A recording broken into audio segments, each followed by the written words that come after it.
गुढीपाडवा साजरा होणार नाही का? कारण या वर्षी सूतक या घरात. मुलगी गेलीये ना आपली, जाताना या घराची चित्ता पेटवून गेली.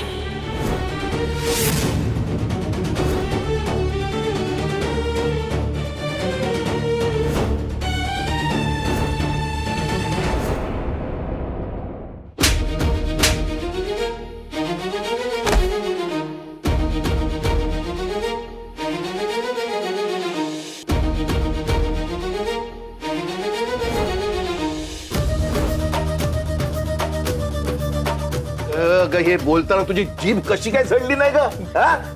अगं ज्या पोरीने या घरासाठी खस्ता काढल्या, आपल्याला प्रेमाने 2 घास खाऊ घातले, तिच्याबद्दल तू असं बोलतेस? अगं लहानपणापासून तुझे विषारी विखारी शब्द झेलत होती माझी अर्पिता, कधी उलट प्रश्न नाही केला. तिच्याबद्दल तू असं बोलतेस? अगं आई आहेस का कैदाशिनी तू? अगं लाज वाटते कविता, तुझी लाज वाटते. हे ना, हे यादच करायला हवं होतं मी. आज गुढीपाडवा आहे, नवीन वर्षाची सुरुवात आहे, त्या दिवशी माझ्या पोरीबद्दल असं बोलतेस बघ. काय करू का तूच?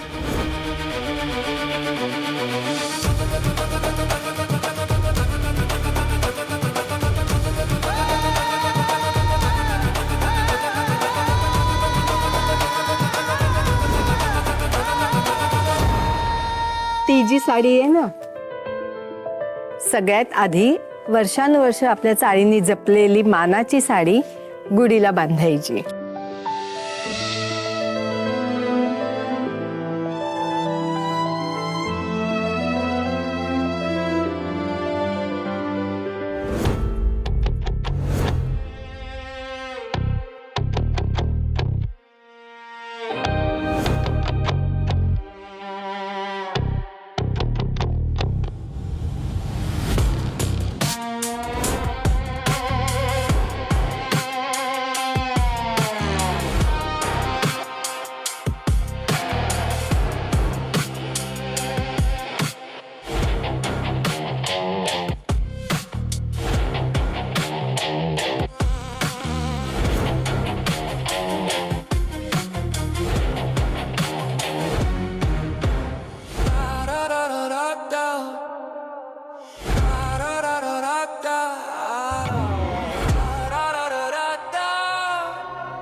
साडी चला, घेऊन चला. येऊ.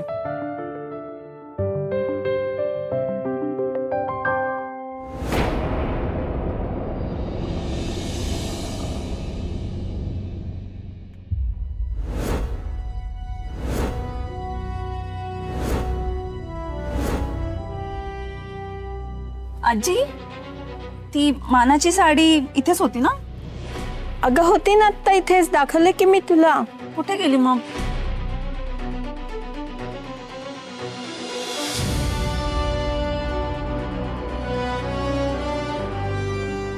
ए मुलानो, अरे साडी घेतली का कोणी इथून?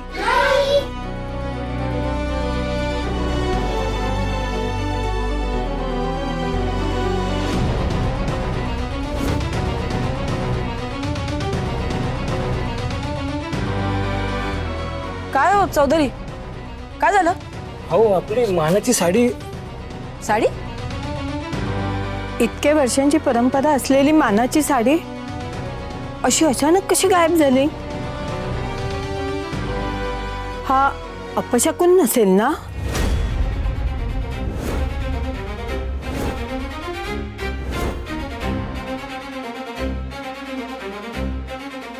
बघितलं तरी सांगत होते, ही पोरगीच अपशकुनी आहे. हिचं आमच्या घराशी असलेलं नातं देवालाही चाललं नाही, बघितलं ना?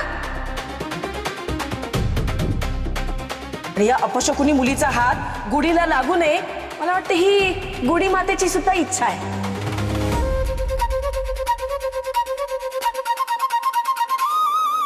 नाही, नाहीतर इतक्या वर्षाची ही मानाची साडी अचानक कशी गायब झाली यावर्षी?